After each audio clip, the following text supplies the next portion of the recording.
ravie de vous retrouver encore une fois cette année pour les rendez-vous FTH.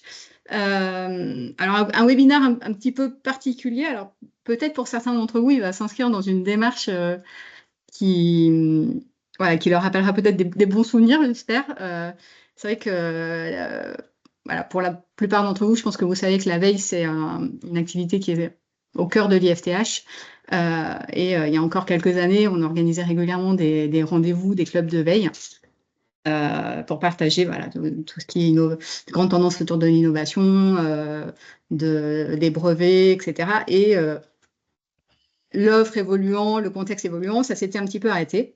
Les rendez-vous FTH ont repris, mais finalement, on allait un petit peu moins solliciter nos collègues de la veille, qui sont présents aujourd'hui, qui nous font le plaisir de bien vouloir intervenir pour retranscrire de manière la plus synthétique possible. Et c'est pas simple, l'exercice n'est pas simple, les tendances qu'ils identifient au quotidien, finalement.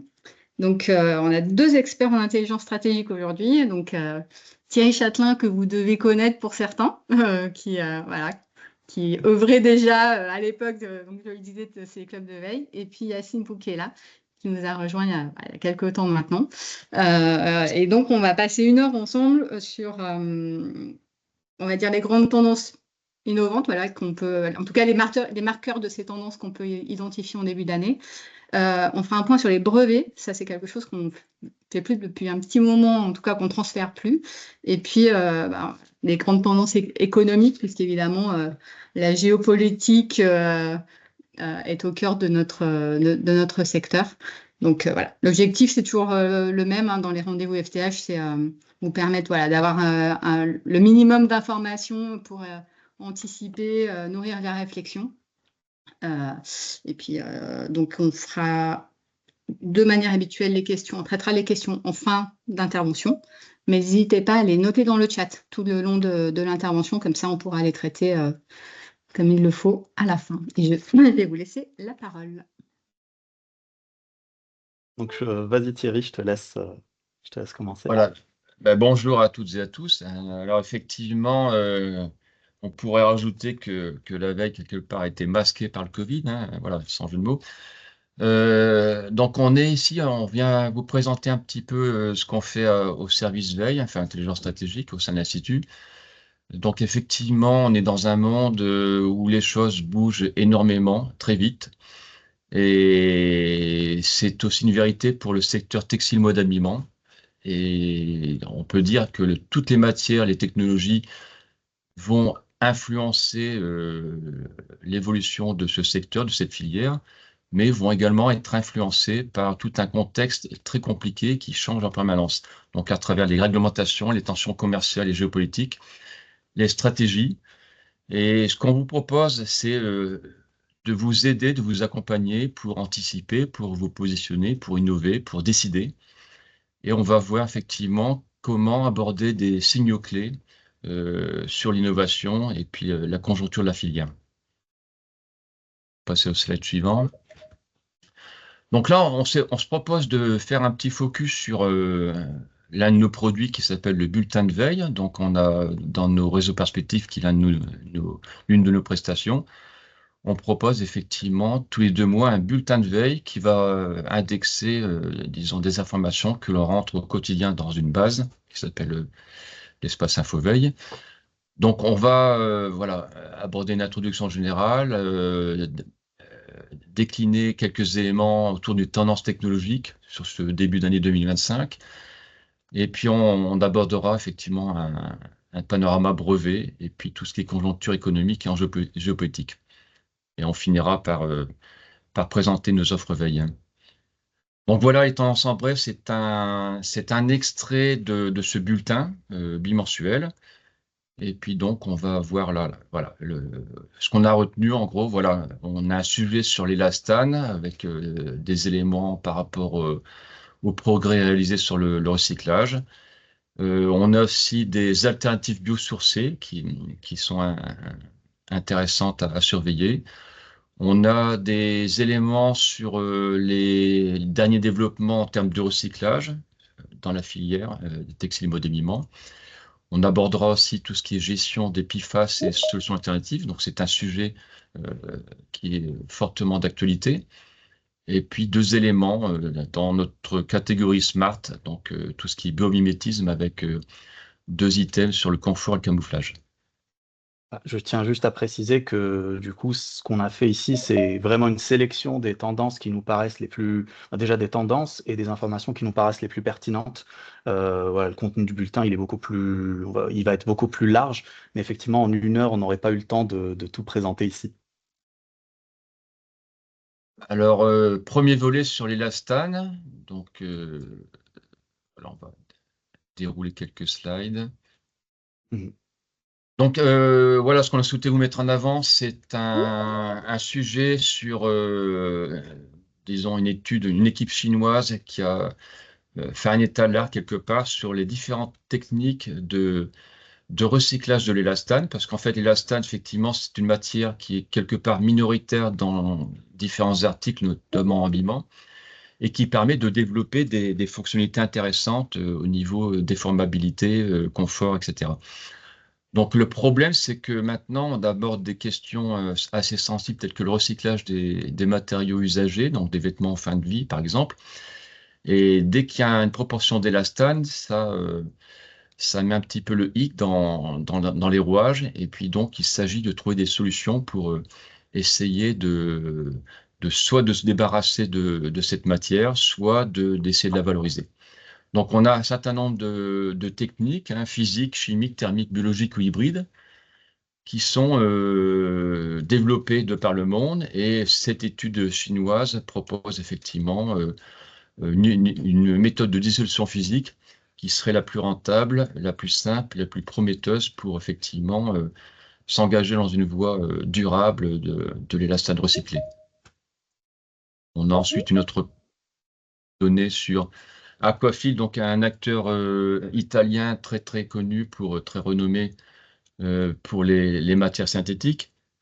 Et donc c'est une entreprise qui a développé notamment la gamme Econil de polyamide 6 issu du recyclage de matières usagées, et puis qui s'est rapproché du Georgia Institute of Technology, donc les Américains, pour mettre au point une technologie donc capable de séparer chimiquement l'élastane du polyamide.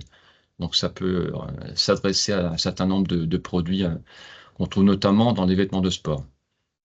On a ensuite un autre développement, Ulex, donc, qui s'était fait connaître il y a quelques années avec du caoutchouc biosourcé issu du guayoulé. Donc c'était quelque part un substitut à l'EVA qui a été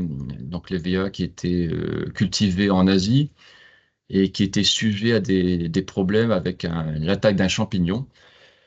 Et donc, il y a d'autres alternatives qui ont été développées. Donc, le guayoulé, c'était intéressant parce que là, Ulex proposait un caoutchouc biosourcé qui ne présentait pas de problème d'allergie par rapport au contact peau.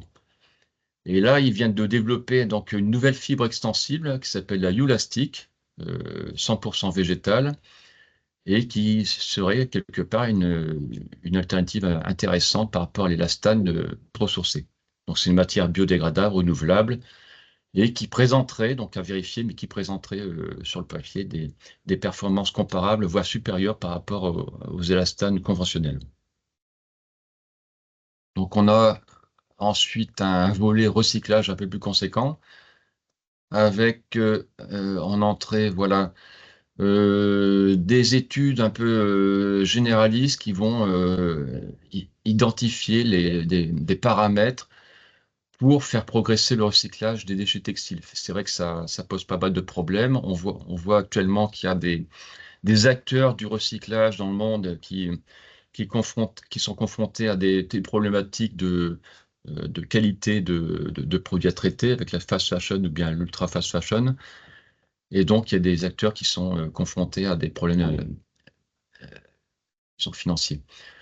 Donc, ce qui est intéressant de prendre en considération, c'est qu'il y a des innovations qui sont émergentes. Donc, Maintenant, on pense à mettre en œuvre des systèmes de collecte intelligents, de tri automatisé, avec des technologies d'identification performantes de la composition des matières recyclées.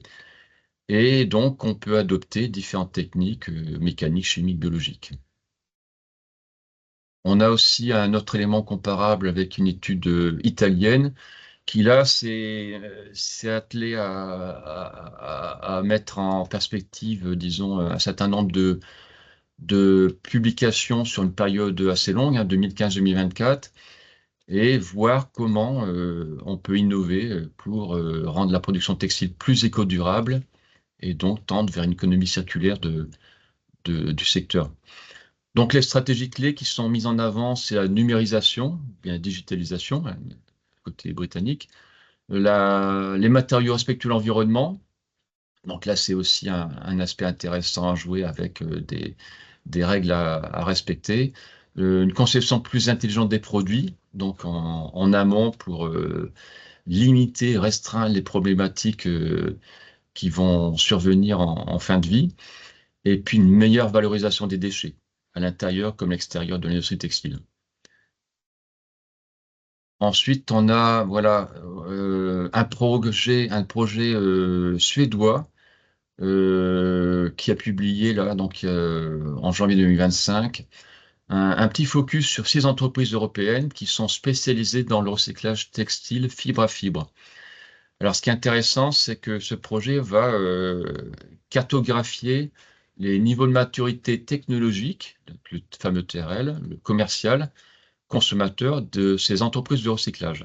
Donc, c'est un document que vous pouvez consulter sur le lien indiqué ci-dessous.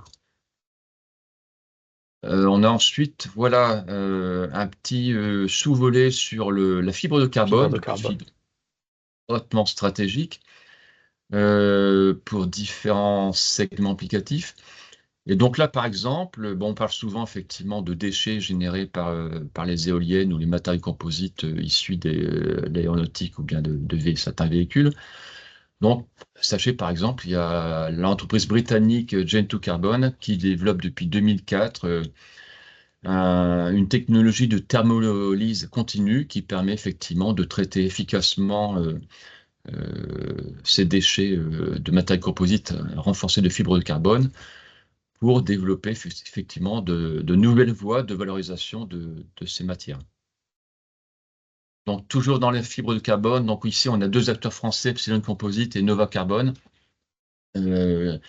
qui se sont rapprochés pour effectivement gérer des chutes de production, donc des matières nobles, pour envisager à partir d'ici 2026, une production industrielle de nouveaux matériaux composites de haute performance avec des matériaux recyclés. Donc ça, c'est géré dans le cadre du projet EURMAT qui est soutenu par l'ADEME et puis par la région Nouvelle-Aquitaine. On a encore un petit point sur la fibre de carbone avec l'italien Hera Group qui a inauguré récemment à Imola en Italie, donc fibre 3R, voilà, Fiber avec un 3 à la place du E, qui serait la première usine industrielle européenne de recyclage de fibres de carbone. Donc ici, on a un autre procédé, la pyrogazéification, qui permettrait de produire 160 tonnes par an de fibres recyclées de haute qualité. Et ce qui est intéressant, c'est que là, on va pouvoir travailler en consommant beaucoup moins d'énergie par rapport au procédé existant. Donc, ce sont des produits qui vont pouvoir alimenter des différents secteurs applicatifs, l'automobile, l'aérospatial, le nautisme, le textile, pourquoi pas, la mode. Et puis, Hera Group a aussi mis en œuvre un système de traçabilité de ces matériaux recyclés, effectivement, pour s'assurer que par rapport à toute la chaîne de distribution, qu'on puisse suivre si le matériau utilisé, mis en œuvre, est vraiment issu de ce process. Ensuite, on va Avant attaquer qu'on la continue, partie... Thierry, on a 2 Oui. questions dans le chat sur l'étude chinoise de recyclage de l'élastane qui nous demande est-ce que ça inclut dedans un concept d'ACV pour la classification des... Alors, je n'ai plus en tête le contenu, mais bon, on peut regarder ça et puis vous faire un retour Oui. Un peu plus tard, oui. Regardez ça. Et ensuite, c'est sur est-ce que c'est du PA6 ou du PA66 pour. Il me semblait que c'était la solution Ulastic. L'Aquafil, Ouais, Aquafil, pardon. Oui, Aquafil. j'ai dû le préciser, non, c'est le 6, il me semble. Ouais, Si on je revient reviens dessus, sur la slide. C'était bien Aquafil et il me c'est le polyamide semble. 6, voilà, c'est le 6. Ouais, c'est le polyamide 6. Voilà. Donc je Donc pour reviens la sur première la. question sur l'étude chinoise, voilà, on va repasser en revue la publication et puis on pourra vous faire un petit retour, voilà, par la suite. Parfait. Donc on Alors continue sur maintenant, on attaque le l'EPIFAS. sous-volet des PFAS et puis des solutions alternatives. Donc globalement, les PFAS étaient très bien pour apporter des fonctionnalités déperlantes par rapport à l'eau et à l'huile hein, sur différents produits, on passe forcément sur le textile. Et puis bon, il s'avère que ce sont des produits bioaccumulatifs, persistants et puis néfastes pour la santé et l'environnement, donc voilà, pas très bon. Et il y a des choses qui bougent par rapport à l'aspect réglementaire. Donc, il se passe des choses en France, en Europe. Mais bon, là, on a souhaité mettre en avant, par rapport à l'actualité de ces 2 derniers mois, voilà, 3 États américains, Californie, Colorado et New York, qui adoptent des lois pour interdire la vente de vêtements qui contiennent des substances PFAS, donc per ou polyfluoroalkylées. Donc voilà, il y a des choses qui bougent. Après, il y a des acteurs industriels qui se positionnent aussi pour proposer des solutions dépourvues de fluor de PFAS. Donc là, par exemple, vous avez Avian Corporation avec un nouvel additif pour les étoffes en polyester. Vous avez Curare, donc au Japon, qui a fait l'acquisition d'une start-up américaine, Nelumbo. Nelumbo, ça veut dire lotus en latin, ça peut parler à quelques-uns pour l'effet lotus. Et donc là, on va axer des innovations sur tout ce qui est revêtement de surface sans PFAS, sans produits fluorés. Milliken, donc un autre acteur américain qui propose le Milliken Assure, donc c'est un textile non-feu de nouvelle génération pour les tenues de protection des pompiers, par exemple, ou de première intervention, où là, on va aussi développer des solutions sans PFAS, parce qu'il y a eu par le passé, enfin récent, des études qui témoignaient de risques pour la santé, notamment pour les soldats du feu, qui portaient en permanence des tenues traitées au PFAS, et puis donc à l'usage, ces tenues relarguaient des substances nocives pour les pompiers. On a ensuite, toujours dans l'ennoblissement, on a des développements plutôt académiques, hein, avec par exemple une équipe slovène qui explore les alternatives biosourcées aux revêtements hydrophobes conventionnels pour traiter les textiles naturels. Donc effectivement, l'idée c'est de revenir à ce qui se faisait avant l'utilisation des PFAS, avec notamment des cires naturelles, des acides gras, des biopolymères tels que protéines ou glucides par exemple. Vous avez l'Université de Cornell aux USA qui travaille sur un nouveau revêtement imperméable écologique. Donc là aussi, pour développer des alternatives aux PFAS. Mais ce qui est intéressant, c'est qu'ils travaillent sur des textiles recyclés qui sont composés de polyester et d'élastane. Donc ils vont séparer un peu les deux éléments, les réassocier pour développer une nouvelle fonctionnalité d'imperméabilité écologique. On a aussi des équipes du Bangladesh et puis du Royaume-Uni qui travaillent aussi sur des traitements sans fluor avec une méthode sol-gel, donc avec des silanes et des polysiloxanes pour effectivement développer de nouvelles propriétés hydrofuges. Ensuite, on a des développements aussi sur tout ce qui est caractérisation des PFAS. Il faut savoir qu'il y a plusieurs familles en fonction de la longueur de chaîne, des ramifications sur ces chaînes de PFAS et sur les fonctionnalités, sur les têtes. Hein. Donc, vous avez la système tête et queue. Sur les têtes, vous avez des fonctionnalités qui définissent effectivement des propriétés particulières de ces PFAS qui se chiffrent quasiment en centaines. Hein. Donc là, il s'agit pour une équipe américaine d'identifier à quel type de PFAS on a affaire pour vérifier si on peut les dégrader. Donc, a priori, il y a un traitement par sonolyse aqueuse qui serait assez efficace pour dégrader, pour dépolluer effectivement tout ce qui est contaminé par les PFAS. On a ensuite une autre information. On trouve le Georgia Tech, hein, dont on a parlé tout à l'heure. Donc là, on va travailler sur les nouvelles technologies, hein, l'intelligence artificielle, pour développer de nouvelles membranes qui seraient capables de bloquer, de piéger efficacement les PFAS dans l'eau potable. Alors, il y a beaucoup de développement autour de traitement de l'eau potable parce que c'est le sujet numéro un par rapport à la santé humaine et animale.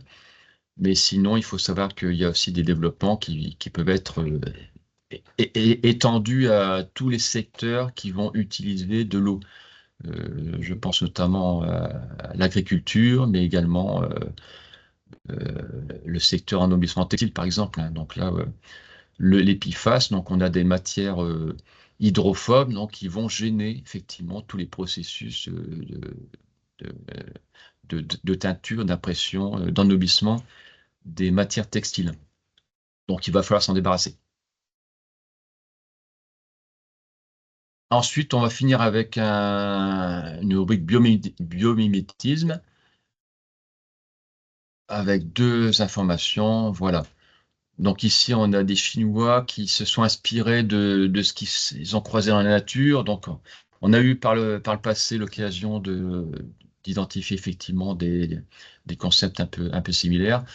Donc là, on va surveiller des scarabées du désert, des cactus ou des motifs fluviaux vus d'un satellite et voir comment effectivement on peut transférer la gestion de l'eau, de l'humidité de ces éléments naturels pour développer des concepts fabriqués par l'homme. Et ce qui est intéressant, par exemple, là, cette équipe a travaillé sur des tricots qui vont pouvoir gérer facilement, efficacement la sueur pour effectivement avoir des vêtements, par exemple, qui seraient plus confortables et puis qui retiendraient moins l'humidité par rapport, effectivement, notamment, je pense au contact peau qui va générer des ressentis de frissons et d'inconfort. Et puis l'autre information, donc là, on a une solution qui va s'inspirer effectivement de ce qui se passe aussi dans la nature. Et puis donc, on a ici un textile à base de laine qui va pouvoir changer de forme et de couleur en fonction du taux d'humidité environnant, grâce à pourquoi pas, des liaisons dynamiques et puis des colorants hydrochromiques ou aquachromiques. Donc là, on a quelque chose, effectivement, qui peut répondre à un environnement, donc un stimulus particulier. Et puis, par exemple, là, ça devient vert en présence d'humidité, ça devient respirant, donc, ou bien kaki, ou bien ça devient invisible aux infrarouges. Voilà. Donc, voilà un petit aperçu de ce qu'on peut trouver dans la littérature. Je vais laisser la main à mon collègue Yacine pour Merci Thierry. la suite avec des brevets. Oui, donc c'est vrai que là, pour le moment, on s'est concentré beaucoup sur ce qui était publication scientifique ou sur ce qui était également solution commerciale ou information un peu plus industrielle. Là, pour le coup, ce qu'on fait dans le bulletin, c'est que tous les 2 mois, en général, on essaie de caractériser l'activité inventive dans le monde du textile, de la mode et de l'habillement. Donc, je vais essayer de ne pas vous assommer avec la méthodologie. Mais concrètement, on utilise une base de données, donc on utilise un outil qui est basé sur une base de données de brevets structurés, voilà, on va mettre en place des requêtes, on va les alimenter, et puis on va avoir une vision de tout ce qui se fait dans le textile pendant la période de temps analysée. En l'occurrence, la seule chose qu'il est vraiment important de noter, c'est qu'on va raisonner en famille de brevets. C'est-à-dire que l'intérêt de cette base de données, c'est qu'elle regroupe tous les brevets qui couvrent à peu près la même invention. C'est-à-dire au lieu d'avoir, je sais pas moi, 7 brevets, mais qui en fait représentent la même invention, on va avoir ce qu'on appelle une famille de brevets.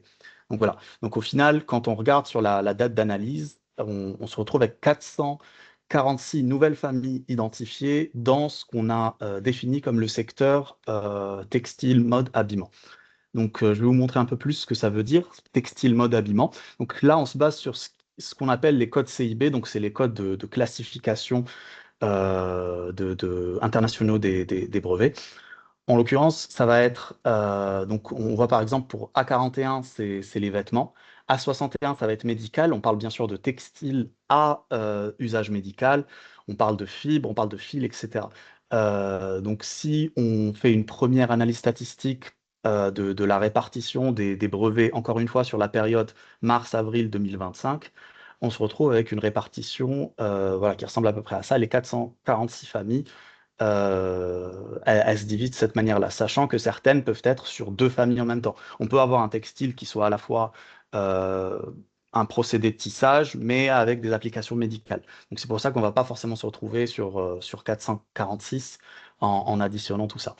Ce qu'il peut être intéressant de faire pour essayer de caractériser ces données-là. Alors, juste, je précise que nous, on le fait pour les brevets du secteur textile, mode, habillement, mais ce type d'exercice, on peut le faire également par exemple, pour un acteur. On va dire, on prend tous les brevets de Nike et on les analyse pour voir ce que ça donne, qu'est-ce qu'il y a comme concept, qu'est-ce qui existe comme secteur. On peut le faire pour un portefeuille de brevets, pour par exemple l'ennoblissement ou bien les machines de découpe. Voilà, on peut aller assez loin dans la segmentation. Donc,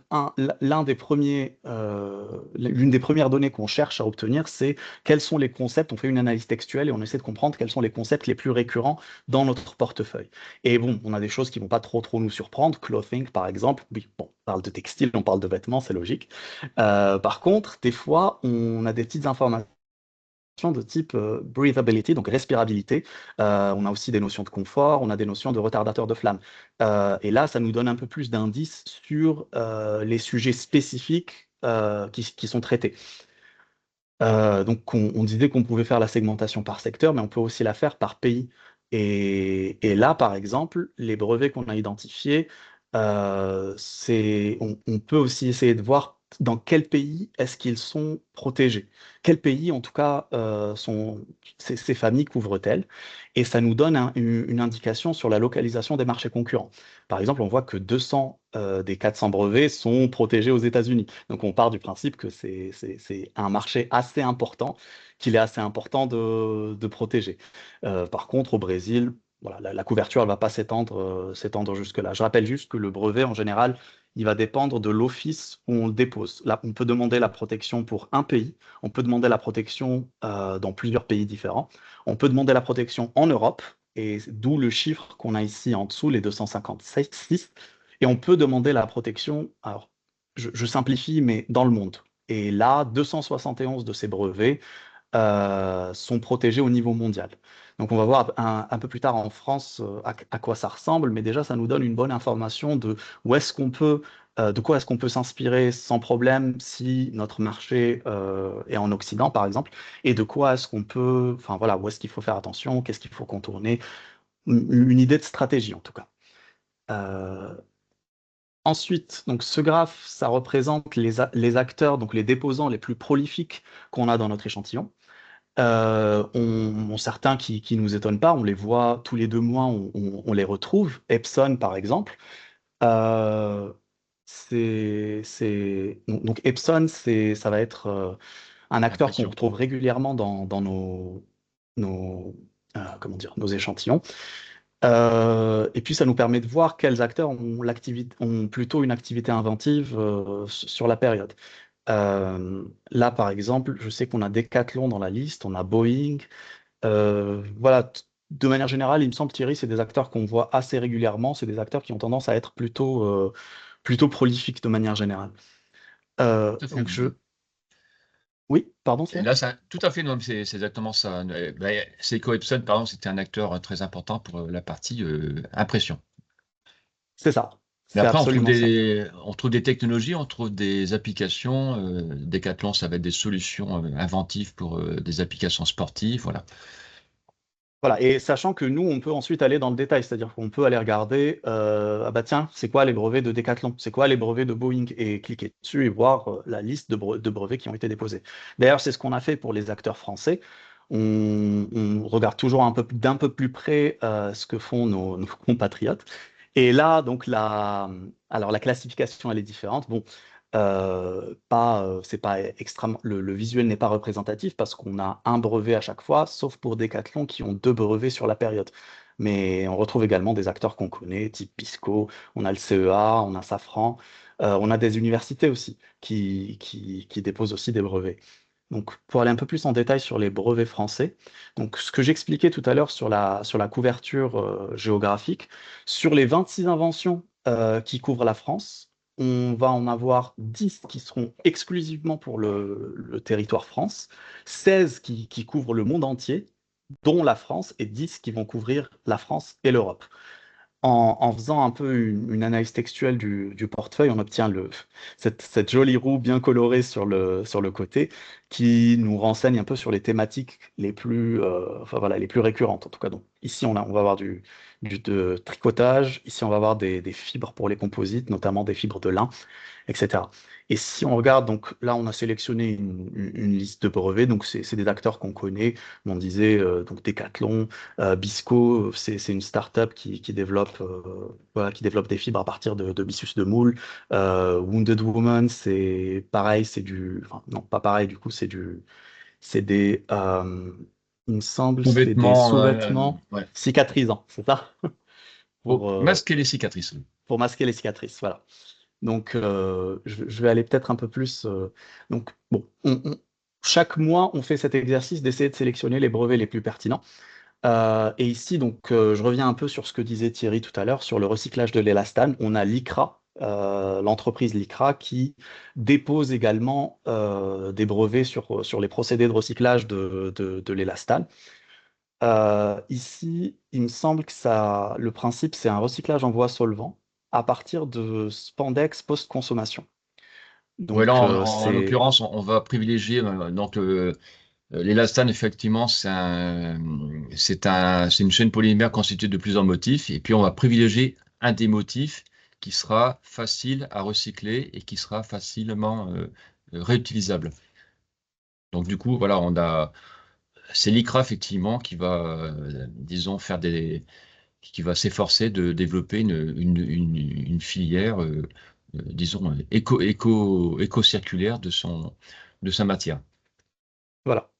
Et un autre sujet qu'on avait abordé tout à l'heure, c'était les PFAS. Et typiquement, donc là, c'est un brevet de Burlington Industries qui va parler de revêtements, non, en tout cas de traitement sans fluor, et qui va revendiquer, donc j'avais vu la question dans le chat sur l'oléophobie, ça va revendiquer une résistance à l'eau et ou à l'huile. Et à Donc, l'huile, voilà. ça parle d'oléophobie. Nous, derrière, bon, c'est ce qui est marqué dans le brevet. Il me semble que c'est une demande, Thierry. C'est pas un brevet qui a été accordé.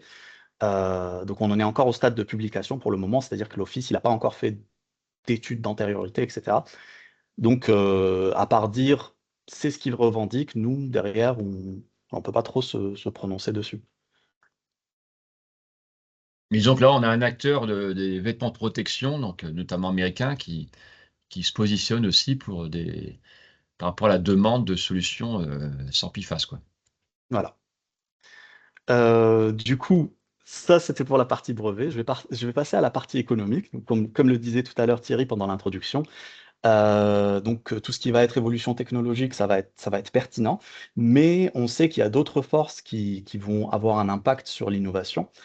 Typiquement, ce qu'on essaie de regarder dans notre veille, c'est aussi la réglementation et quand c'est vraiment, vraiment important, le contexte géopolitique. Et ici, on est vraiment dans ce qui est très, très important.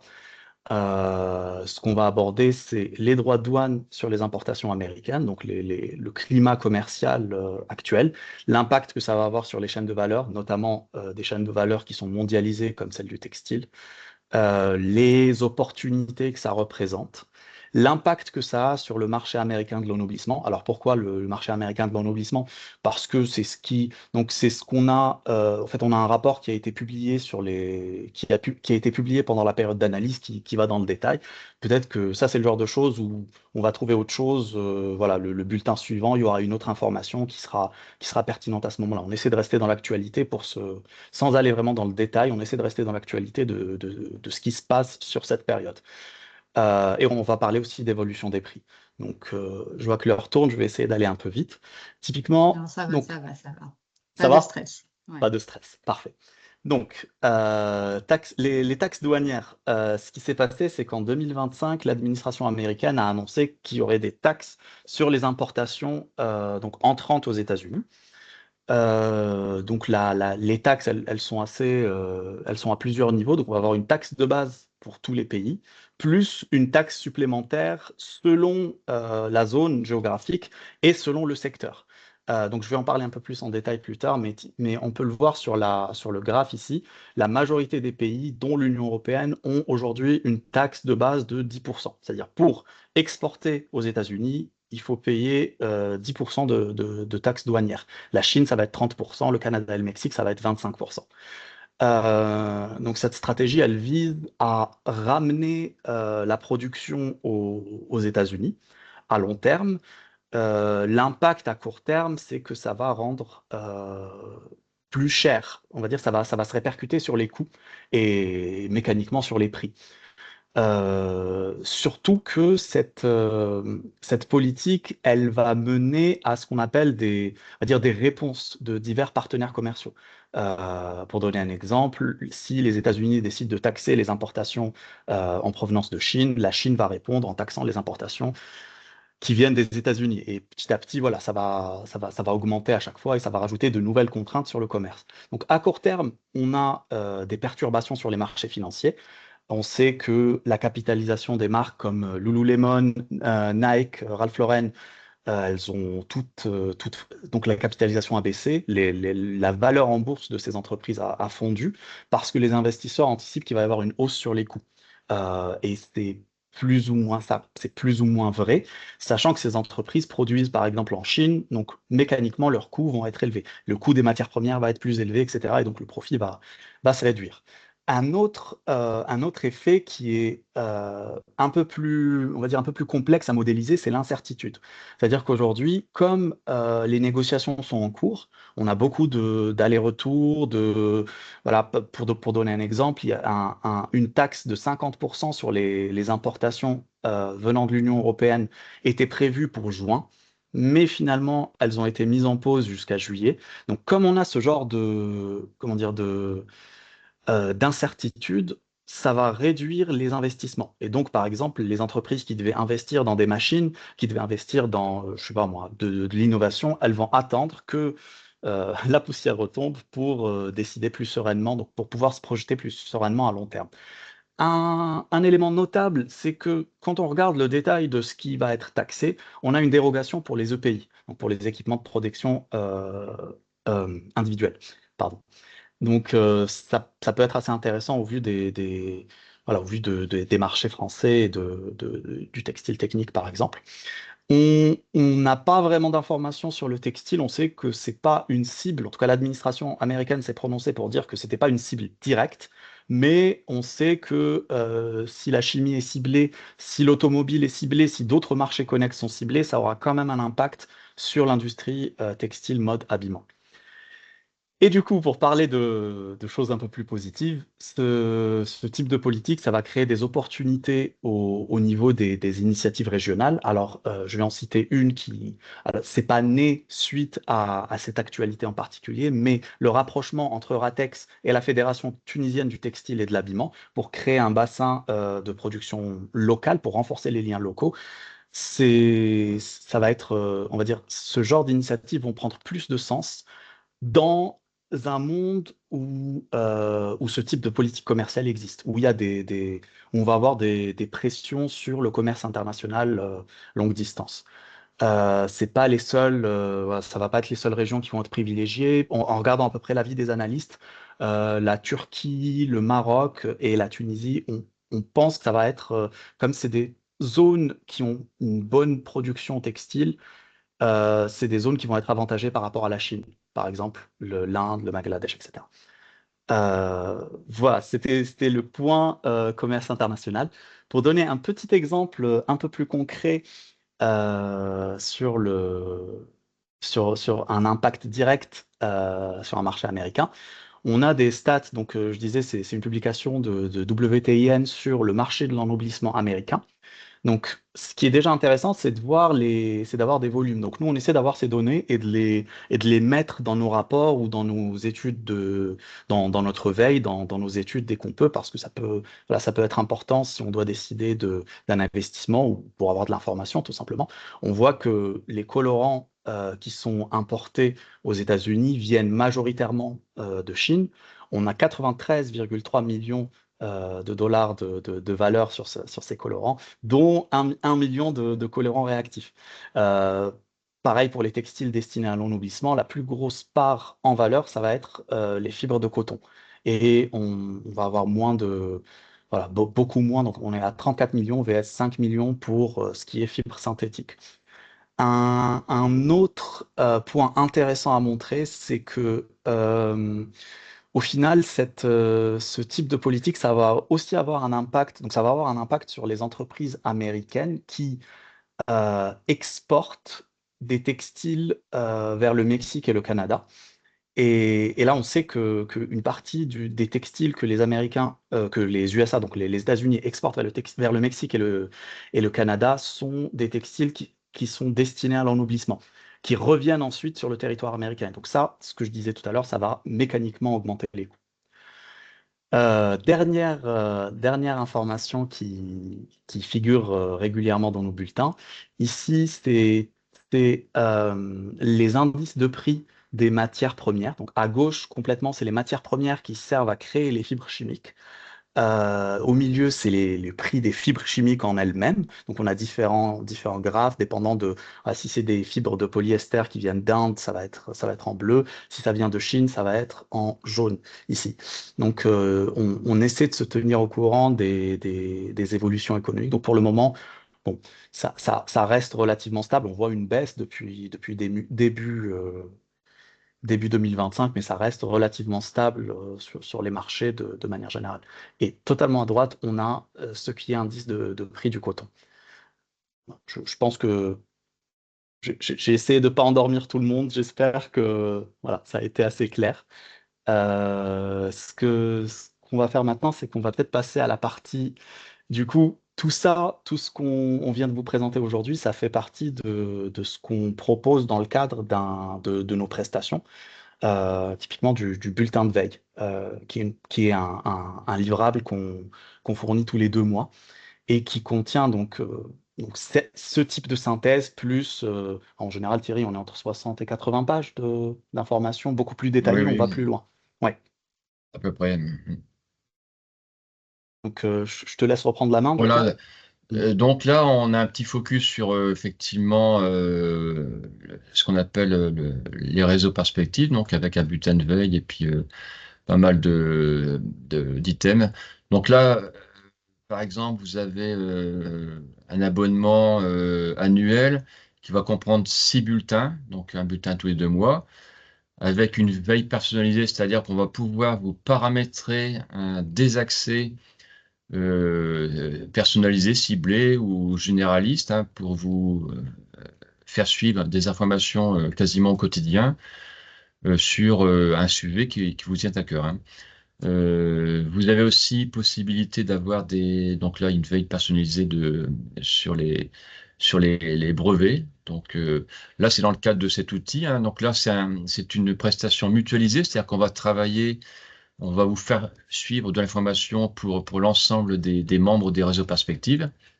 Mais à côté de ça, on peut envisager tout à fait des études personnalisées voilà, pour surveiller votre concurrence, l'évolution d'une technologie, d'un marché, etc. On a ensuite un autre slide suivant. Oui, pardon, hop. Voilà, donc Donc, l'abonnement Réseau Perspective, ça englobe effectivement un accès à la base de données, InfoVeille, qui contient effectivement un peu plus de 160 000 items qui sont issus d'informations provenant d'articles, de brevets, de synthèses, d'études de marché, de compte rendu de salon ou de foire. Et Des puis fois, donc c'est des ça informations réglementaires qui nous sont remontées, voilà, par exemple, par Karol Garbowski, qui est en train de répondre à des par notre questions service, réglementaires voilà. dans le chat. Donc, des fois, voilà, elle passe également par nous pour diffuser cette information. Et donc là, vous pouvez Mm. accéder aux informations qui remontent voilà, jusqu'en 99. Hein, voilà.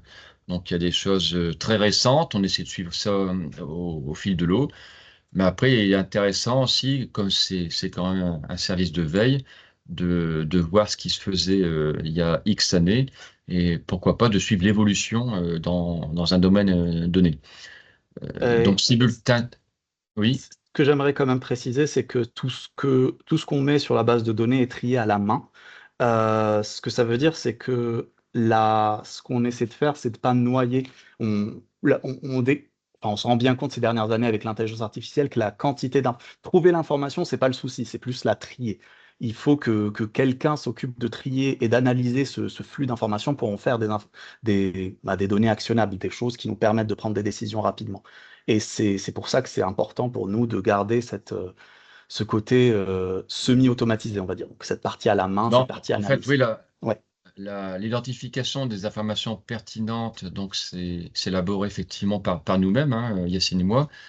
Et donc, notre fil conducteur, cette base, elle est destinée à la profession, hein, aux membres des réseaux perspectives, mais également à nos collègues en interne pour alimenter, réactualiser leur formation, leurs projets, etc., leurs idées.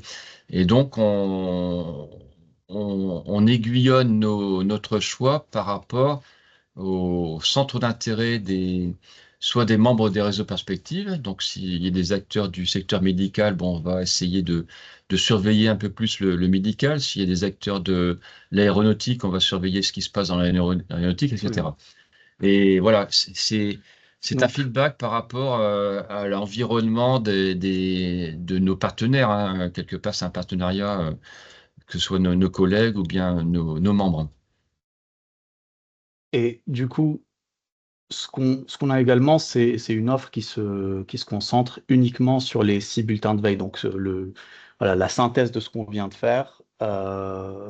Donc, on a une offre uniquement les 6 bulletins de veille, donc tous les 2 mois. Euh, Tous les 2 mois, voilà, on va publier un bulletin complet, voilà, dont on vous a présenté la synthèse aujourd'hui. Voilà, c'est ce que j'ai fait. Donc, on avait coutume de dire, parce qu'à une époque, c'était un format papier, mais bon, ça peut être valable pour le format PDF, c'est que voilà, ça peut être parcouru sur un trajet TGV Lyon-Paris ou Paris-Lyon. Voilà. Mhm. Sur 2 heures, vous avez l'opportunité de passer votre temps à éplucher, et identifier des informations qui vous intéresseraient dans un bulletin. Voilà. C'est ça. Et on fait en sorte de mettre que ce qui est le plus pertinent pour pas qu'il y ait besoin d'autres sources. Si, en fait, ça dépend du besoin de la personne en information. Si le besoin, c'est d'avoir un récap tous les 2 mois, et ben ça, c'est parfait. Et Je ne sais pas s'il y a encore un slide après, et si, voilà. si.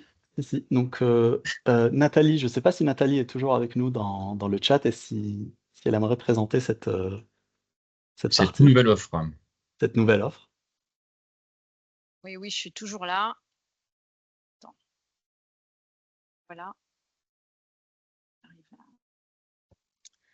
Donc, l'expertise textile à la demande, c'est la possibilité d'interroger nos experts sur n'importe quel sujet.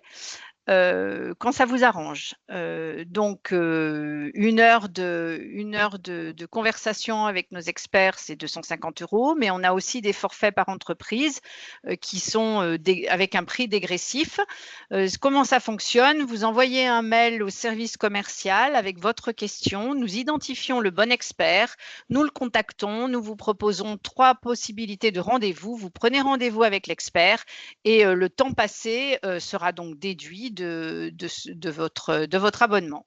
Voilà, c'est quelque chose qu'on a lancé il y a quelques mois, ça fonctionne très bien. Je pense qu'on a un très bon retour client parce que c'est pratique, on a une question, on appelle et on a des réponses. Voilà, en résumé, c'est un peu ça. Très bien. Merci, Nathalie. Après, on ne pourra pas forcément tout traiter. On ne va pas vous faire un état de l'art complet en 1 heure. Hein, voilà, on vous rassure. C'est pour ça qu'il y a plusieurs forfaits, avec plusieurs. Alors, juste une précision pour pourquoi aujourd'hui on vous présente cette expertise à la demande. C'est parce qu'on est toujours confronté, quand on fait de la veille, à cette somme d'informations qui arrive. Effectivement, elle est déjà quelque part synthétisée, sélectionnée, etc., quand elle vous arrive via notre base InfoVeille ou notre bulletin. Mais il y a toujours ce besoin finalement d'analyse un petit peu plus poussée et du regard d'expert, on va dire, qu'aujourd'hui on ne propose pas forcément sur des formats très flexibles. Voilà, on a parlé de l'état de l'art, etc. C'est pour ça que d'expertise textée à la demande, c'est des formats très courts, vraiment adaptés à c'est presque un SAV ou voilà, une question-réponse qu'on ne proposait pas avant. Donc n'hésitez pas à le tester en fait sur une question. Et Thierry dira qu'il ne peut pas tout faire, mais Thierry, il est plein de ressources. Voilà. On est plein d'équipes aussi, on est plein de collègues, et puis chacun peut Voilà, contribuer en fait, c'est et rajouter veille, ça. puisque, voilà. Voilà, on collabore effectivement en symbiose. C'est aussi la force de la prestation qu'on propose, notamment pour la veille, c'est que nous, on n'a pas toutes les réponses, mais on peut s'appuyer sur nos ingénieurs, on peut s'appuyer sur nos chefs de projet qui, si nous, personnellement, on va pas avoir la réponse, on va poser la question à nos chimistes, voilà, à nos spécialistes qui, eux, vont pouvoir nous dire, nous aiguiller ou nous donner une réponse beaucoup plus pertinente. Et sur le Au final, réglementaire, on vient de le voir dans le chat, hein, c'est Carole qui répond, quoi. Ouais. Qui répond à toutes les questions. D'ailleurs, elle est très réactive en plus. Pour le coup. Merci, Carole. Et Carole fait partie des experts que vous pouvez mobiliser via cet abonnement un petit peu plus flexible que ce que l'on pouvait proposer auparavant. Alors, je pense que toutes les questions, parce que vous m'avez fait mentir en début, j'ai dit on traitera les questions à la fin. Tout le monde a traité les questions pendant la présentation. Et je pense que tout a été traité, du coup. Oui, efficace. Après, on est ouvert aux questions à Est-ce froid. qu'il y en a il y a pas de encore souci, quelques-unes?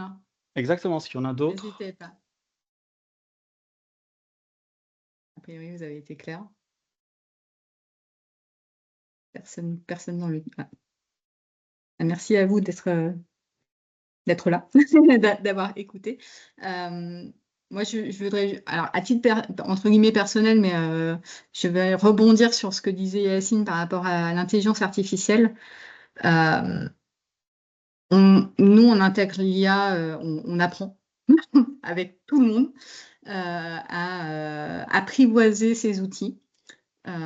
Et on entend beaucoup de personnes qui travaillent avec des IA comme moteur de recherche et comme source de veille.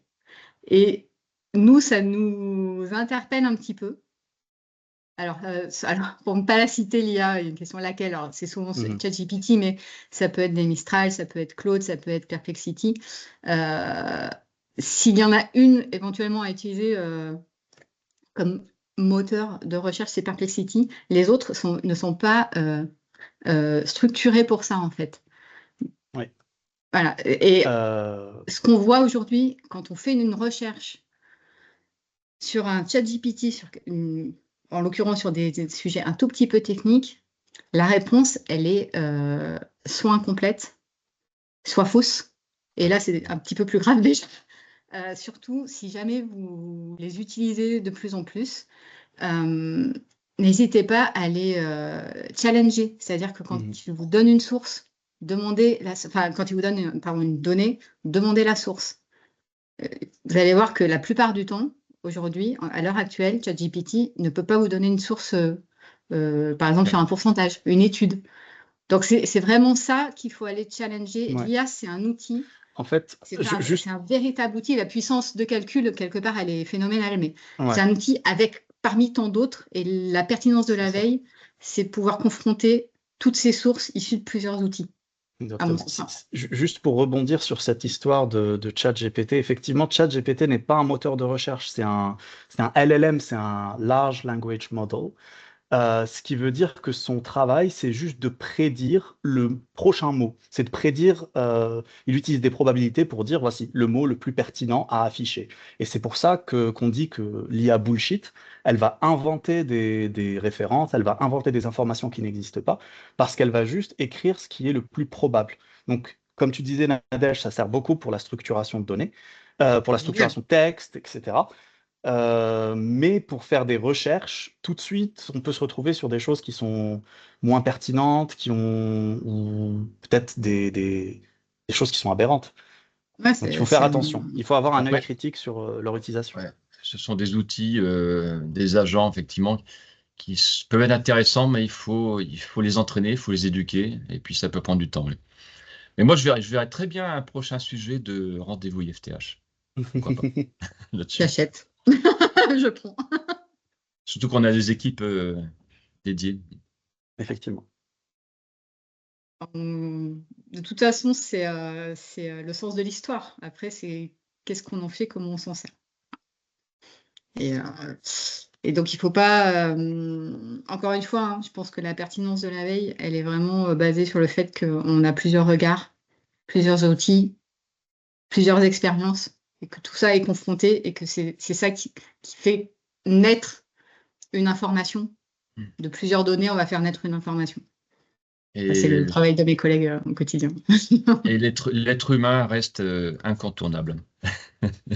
Tout à fait. Sachez-le. Est-ce qu'il y a encore des questions ou des remarques, hein. Là, il y a plusieurs remarques. Donc, merci Isabelle de vos retours sur l'IA. A priori, nous sommes plutôt en phase sur ce sujet-là. Donc. Et s'il y avait des sujets justement sur l'IA, n'hésitez pas à me les faire remonter. Donc, il y a l'adresse communication @ifth.org hein, que vous connaissez puisque je vous envoie les rappels de liens de connexion, les liens vers les replays, etc. S'il y a des sujets qui vous intéressent et que vous voulez les voir traités en rendez-vous FTH, on est tout à fait à l'écoute de ces demandes. Ouais, DeepSeek aussi, oui. Exact. Et je pense qu'on fera intervenir de nouveau les collègues de la veille, alors peut-être le prochain semestre, pour faire un autre point tendance sur le deuxième semestre 2025. Ils ne sont pas au courant. Quelle est la bonne réponse? On va gérer, hein, on va gérer. Hein. Surtout que les informations évoluent, donc on aura des nouveautés à présenter, c'est clair. Exactement. Et s'il n'y a pas d'autres questions, écoutez, donc normalement, voilà, un thème textile et innovation. A priori, on aura un rendez-vous FTH en juillet, mais alors j'attends confirmation sur le thème, mais je vous enverrai ça, vous recevrez l'information. L'IA n'a pas d'expérience terrain. Exactement, Pascal, tout à fait. On est bien d'accord. Alors, j'ai une autre demande de support par mail. On n'envoie plus les supports parce qu'on met le replay complet en ligne. Donc, on n'envoie plus de support. Par contre, donc, si l'enregistrement a marché comme d'habitude, je pense que dès demain après-midi, il y aura le replay en ligne sur notre chaîne YouTube. Oui, dommage, mais c'est vrai qu'on on optimise tous nos supports vidéo maintenant. Ah, il y avait les liens. Mais s'il y a des liens qui vous intéressent, après, soit vous nous demandez à communication, sinon il y a veille@ifth.org qui est l'adresse de mes collègues. On peut envoyer les liens. On peut envoyer les liens, il n'y a pas de problème. S'il y a des questions complémentaires, il n'y a aucun souci pour revenir. On boucle la séance. Merci pour l'écoute, pour les questions. Et puis, du coup, à très bientôt, je l'espère. Bonne fin de journée. Bonne fin de journée. Au revoir.